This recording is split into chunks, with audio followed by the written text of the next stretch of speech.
జనసేన ఎమ్మెల్యేలకు సన్మానం చేశారు పార్టీ అధినేత పవన్ కళ్యాణ్. ప్రస్తుతం మాట్లాడుతున్నారు, లైవ్ లో చూద్దాం. చరిత్ర ఎప్పుడు మర్చిపోతూ ఉంటాం. నిన్నగాక మొన్న వచ్చిన నాయకులు గుర్తుండిపోతారు, కానీ ఈ నేల కోసం ఎవరు త్యాగం చేశారో వాళ్ళు మర్చిపోతూ ఉంటాం. మన అమరజీవి పొట్టి శ్రీరాములు గారి పేరు ఎందుకు చెప్పానంటే, పేరును ఒక డొక్కా సీతమ్మ గారి పేరు ఎందుకు చెప్పానంటే, వారి చేసిన సేవలు మర్చిపోతే మనం కృతజ్ఞహీనులు అయిపోతాం. అందుకే నాకు ప్రత్యేకించి వారి ప్రేరణతో వచ్చిన వాళ్ళు, ఒక వ్యక్తి మన కోసం ఎందుకు త్యాగం చేయాలి, అలాంటి ప్రేరణతో వచ్చాను. అందుకే నేను పదవులు ఏమి ఆశించలేదు. అలాంటి పదవులు ఆశించిన వాడిని నాకు వచ్చి నేనేమి ఎవరిని పదవి అడగలేదు, ఏమి చేయలేదు. మీరు చూస్తే నేను ఎక్కడ కూడా ఎలక్షన్ టైంలో నేను ఉప ముఖ్యమంత్రి అవుతానని కానీ అసలు ఏమీ నేను మాట్లాడలేదు, దాని గురించి చెప్పలే. పదవులు ఉన్నా లేకపోయినా పని చేద్దాం, ప్రజల కోసం పనిచేద్దాం, నిలబడదాం, ఈ తప్ప వేరే ఆలోచన లేదు. అలాంటి మనకి ఈరోజున మన ప్రభుత్వంలో భాగస్వామి అవటం మనందరికీ కూడా చాలా పెద్ద బాధ్యత. మనం ఈ 21 మందిని కూడా మన ఎమ్మెల్యేలు కానీ మిమ్మల్ని కానీ కలవడానికి ఎందుకు ఇంత టైం పట్టింది అని అంటే, నేను ఎప్పుడు అధికారం నేను చూడలేదు, ఎమ్మెల్యేగా అడుగు పెట్టలే, అధికారం ఎప్పుడు చూడలే. ప్రజలతో పోరాటం చేసుకుంటూ వెళ్ళిపోయాను తప్ప ఎక్కడ కూడా అధికారం ఎలా ఉంటుంది, దాని తాలూకు కష్ట నష్టాలు ఏంటి, దాని లోతుపాతు ఏంటి మనకి ఎప్పుడు తెలియదు. అసలు నాకు బాధ్యత తీసుకోగానే చాలా కీలకమైన శాఖలు మనం తీసుకున్నాం. సివిల్ సప్లైస్, అలాగే సినిమాటోగ్రఫీ, టూరిజం, దాంతోపాటు పర్యావరణం, అటవీ శాఖ, అలాగే పొల్యూషన్ శాఖ, పంచాయతీరాజ్, రూరల్ వాటర్ సప్లై, ఇన్ని కీలకమైన శాఖలు తీసుకున్నప్పుడు నాకు ఒకటే అనిపించింది, చాలా అవగాహన ఉండాలి. ప్రత్యేకించి శాఖలు కూడా నేను అందరూ అనుకోవచ్చు ఎందుకు పెట్టుకున్నాను ఈ శాఖలన్నీ అంటే, ఇది నా మీద చాలా బాధ్యత ఉంది. పదే మాట్లాడాను నేను. కొంత దాన్ని సంపూర్ణంగా కొంత ఒక విధి విధానాలు ఏర్పరిచిన తర్వాత సరైన సమయంలో బాధ్యతల నుంచి కూడా తప్పుకుంటాను. మీరు ఎవరికైనా కూడా అప్పగించేస్తాను. కాకపోతే అది చేసే ముందు ఖచ్చితంగా విధి విధానాల మీద చాలా బలమైన ఒక విధి విధానాలు బలంగా ఏర్పరిచి ఆ బాధ్యతలు అప్పుడు అప్పచెప్తాను. అలాగే మనందరి మీద కూడా 5 సంవత్సరాల కాలం గిరును తిరిగిపోతుంది, ఎక్కువ సమయం పట్టదు. అలాగే మన ఎమ్మెల్యేలందరికీ కూడా, పోటీ చేయని చోట్ల కూడా మన నాయకులందరికీ కూడా ఇది భవిష్యత్తు ఉన్న పార్టీ. అది మరి ఎంత బలంగా మనం చేయకపోతే దేశం మొత్తం మన వైపు చూసేలా చేస్తుంది. దేశం మొత్తం ఈ రోజున ఎవరన్నా సరే దేశం మొత్తం మీద ఢిల్లీలో ఎక్కడికి వెళ్ళినా నన్ను పదే పిలిచి గౌరవిస్తున్నారంటే అది మీ అందరూ చేసిన కష్ట ఫలితం. అది నేను ఒక్కడిని చేశానని కానీ, నేను ముందు నడిపించానేమో కానీ, నాతో పాటు నడవడానికి మీరందరూ ఉండి 21 మంది మనకి సభ్యుల్ని, 2 పార్లమెంట్ సభ్యుల్ని గెలిపించుకొని తీసుకెళ్ళటం ఆషామాషే విషయం కాదు. మన ఉదయ్ గారు కానీ బాలశౌరి గారు కానీ మనం అడుగుతున్నారు, నెక్స్ట్ పార్లమెంట్ సెషన్స్ ఉన్నాయి, ఏం మాట్లాడాలి అంటే, ఒకటి చెప్పండి, నా మాటలు చెప్పడానికి వీళ్ళకి బరువు తగ్గించే వాళ్ళని కానీ బరువు పెంచే వాళ్ళని కాదు. అందరూ అడుగుతున్నారు, ఎన్నికలు ప్రధానమంత్రి గారిని కలవరు, వెంటనే కలవరు. సీనియర్ పార్లమెంటరీ బాలశౌరి గారు ఉన్నారు, ఆయన ముందుకు తీసుకెళ్తారు. ప్రధానమంత్రి గారితో కూడా చెప్పేటప్పుడు ఏం మాట్లాడాలని అడిగితే ఉదయ్ గారికి బాలశౌరి గారికి ఒకటే చెప్పాను, 140 కోట్ల మంది బరువు మోసే ప్రధానమంత్రి గారికి మనం సహాయపడాలి కానీ ఆయన బరువు పెంచకూడదు. ఇది ఒకటే చెప్పండి, నా మాటగా చెప్పండి ఆయనకి. మేము మీకు బరువు తగ్గించే వాళ్ళమే కానీ బరువు పెంచే వాళ్ళం కాదు. అందరూ అడుగుతూ ఉన్నారు, ఎందుకు మీరు ప్రధానమంత్రి గారిని కలవరు, వెంటనే కలవచ్చు కదా అంటే, నాకు తెలుసు ఆయనకి ఆయన గుండెల్లో స్థానం ఉన్న తర్వాత ఆయన పక్కన నిలబడాలండి. అది అవసరమైన మేరకు సరైన పరిస్థితులు వచ్చినప్పుడు ముందుకు తీసుకెళ్తాం, కలుస్తాం. అందుకే దశాబ్దం పాటు ఆయన కలవకపోయినా నేను ఎప్పుడు కూడా బాధ్యతలు మోసే ప్రతి ఒక్కరికి కూడా నేను అండగా ఉండాలని కోరుకునేవాడిని. బరువు పెట్టకూడదు వాళ్ళకి అని. కనీసం కూర్చోబెట్టి ఒక ఫోన్ కాల్ కూడా చేయను. ఎందుకంటే మీకు అవసరమైతే ఒకటే చెప్తాను, మీకు అవసరమైతే నేను ఎప్పుడు ఉంటాను, ఒక్క మాట చెప్పండి నాకు, నేను మీకు అండగా ఉంటానని చెప్తాను. నాకు అట్లా జన సైనికులు, వీర మహిళలు బలంగా నిలబడిపోయారు. నాకు ఏం ఆశించలేదు, ఎవరు కూడా చిన్న పదవి ఆశించలా, ఏం ఆశించలా. వాళ్ళ కోరికల్లో మార్పుగా రావాలి, ఆ మార్పు కోసం మేము నిలబడాలి అని ఒక కట్టుదిట్టమైన ఆకాంక్ష తప్ప ఇంకే స్వార్థం లేదు. అలాగే మన నాయకులు కూడా, పోటీ చేయని నాయకులందరికీ కూడా పేరు పేరున మీ అందరికీ ధన్యవాదాలు తెలుపుకుంటా ఉన్నాను. నేను 21 సభ్యులు మొన్న పిఠాపురం సభలో కూడా చెప్తా ఉన్నాను. చిన్నప్పుడు మా టీచర్ చెప్తా ఉన్నారు, ఆయన బైబిల్లో ఎప్పుడన్నా నేను వెళ్ళే సిచ్యువేషన్కి వెళ్ళే టైంకి ఆవిడ ఏదో చదువుతూ ఉన్నారు, బైబిల్ చదువుతూ ఉన్నారు. ఆవిడ మాట్లాడేది ఏదో ఒక రోజు వెళ్తే చదువుతూ ఉంటే నన్ను పిలిచి, నువ్వు ఇది ఇన్రా నీకు మంచిదని చెప్పారు. ఎందుకు చెప్పారు తెలియదు కానీ నిజంగా పనికొచ్చింది నాకు. తను తగ్గించుకున్నవాడు హెచ్చింపబడును, నీకు మంచిది అవుతురా నీకు. ఆ మాట ఏంటి నేను ఎప్పుడు అనుకునేవాడిని, అంటే మనం ఎంత సాధించినా తగ్గి ఉండడం చాలా అవసరం. అంటే ఏమీ లేని ఇస్తరాకి ఎగిరి పడుతూ ఉంటుంది, ఎగిరి పడుతుంది. అన్నీ ఉన్న ఇస్తరాకి చాలా నిండుగా ఉంటుంది. అలాగే ఎన్ని స్థానాలు అని కంటే కూడా ఎంత బలంగా చేసామనే దాని మీద అందరూ అన్నారు. ఆ రోజున తాడేపల్లిగూడెం సభ, మన బొలిశెట్టి గారు రోజుగా ఉన్నప్పుడు అందరూ కూడా తాడేపల్లిగూడెం సభ చేద్దాం, మనం 24 స్థానాలకి పోటీ చేస్తామని చెప్పిన తర్వాత మొట్టమొదటి సభ కూటమికి ఎప్పుడు వచ్చే ఉధృతి లేదు. ఆ రోజున అందరూ చెప్తారు, నాకేం తేడా కనిపించలేదు కానీ బట్ అందరికీ ఒకటే అనిపించింది, ఉధృతి లేదు, హుషారు లేదు, మీరు పాడు చేసిన నానా రకాలుగా మీ అందరికి అభిప్రాయాలు ఉన్నాయి. ఆ రోజు నేను దాన్ని తప్పని చెప్పట్లా. ఆ రోజు మనం ఊహించాము 24 అంటే కూడా 24 మళ్ళీ తగ్గి 21 అయిపోయింది.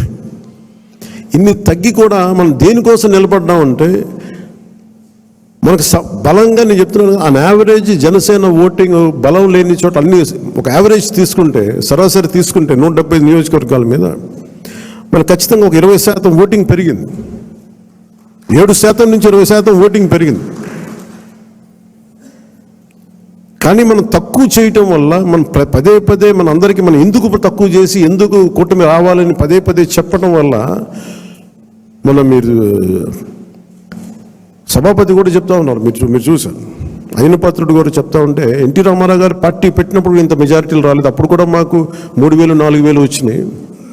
కానీ ఈ రోజున చూస్తే ఒక్కొక్కరికి 30,000 40 70 90 అసలు ఊహించని మెజారిటీ. ఒక ఎంపీకి వస్తాయి ఇలాంటి మెజారిటీస్.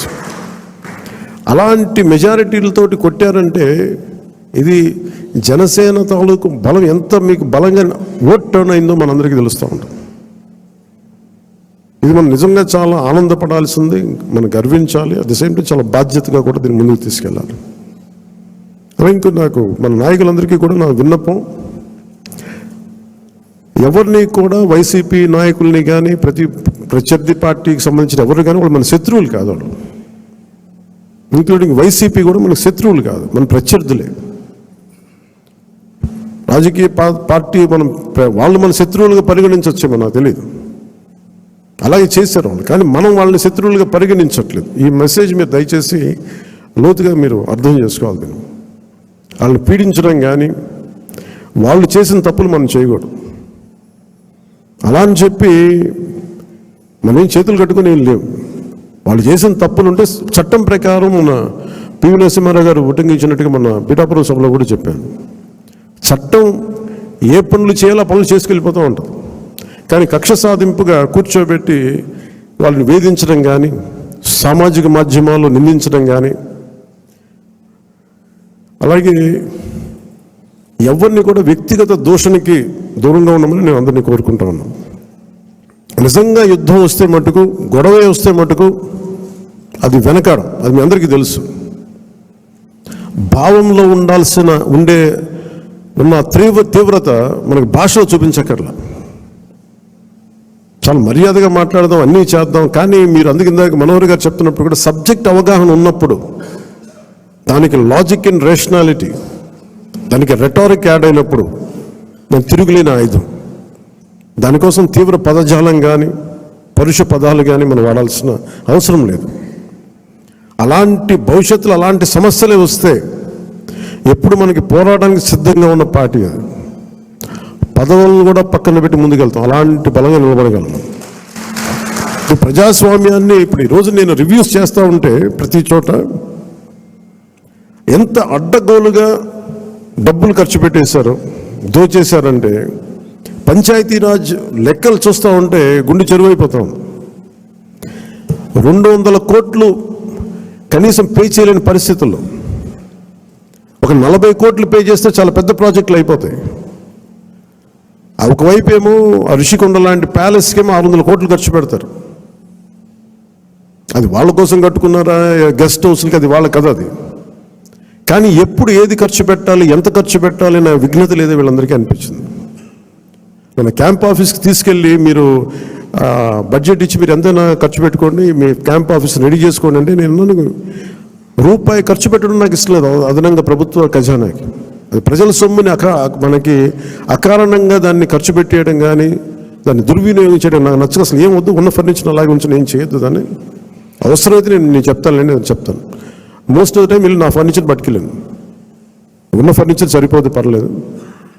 రోడ్ల మీద కూర్చొని వచ్చాం, మనం వీధుల్లో కూర్చొని పోరాటాలు చేసాం.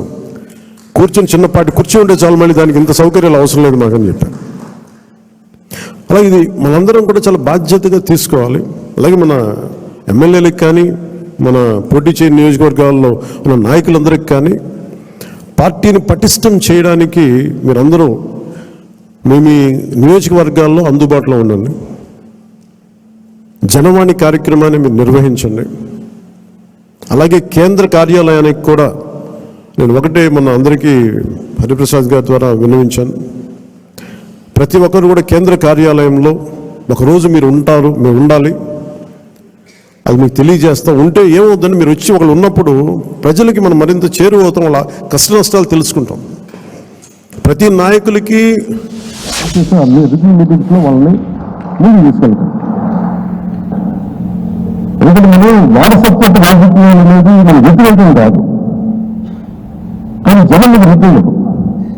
సహజంగా మన ఇంట్లో ఒక్కొక్కరికి కెపాసిటీ బిల్డింగ్, లీడర్షిప్ బిల్డింగ్ అంటే సహజంగా ఎదురు అట్మాస్ఫియర్ ఉండాలని కోరుకుంటూ ఇవ్వాలి.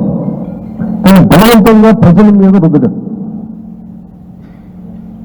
అలాగే రౌడీజంలో చాలా మంది మనకి ఈ సందర్భంగా నాకు వాళ్ళు దయచేసి అన్ని రివ్యూ మీటింగ్స్లో వాళ్ళని ముందుకు తీసుకెళ్తాం.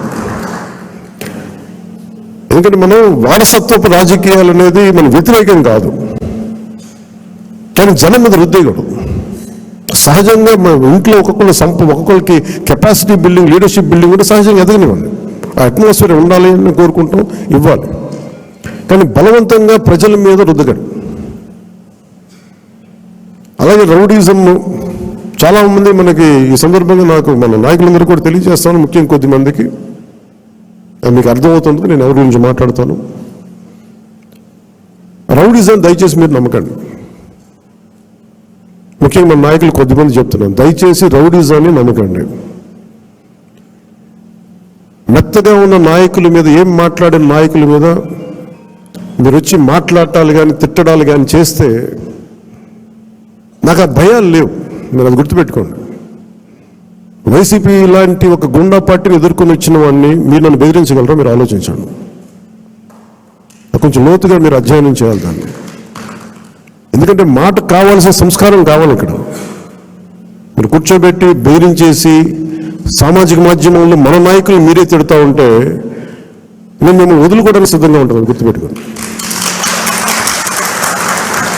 అది మీరు నాకు ఎంత లాయలిస్టులు వ్యక్తిగతంగా అయినప్పటికీ కూడా, మీరు నా కమిటెడ్ లాయలిస్టులు అయినప్పటికీ కూడా, ప్రజాస్వామ్యానికి విఘాతం కలిగించిన, రౌడిజం చేసిన నేను వదులుకోవడానికి సిద్ధంగా ఉంటాను.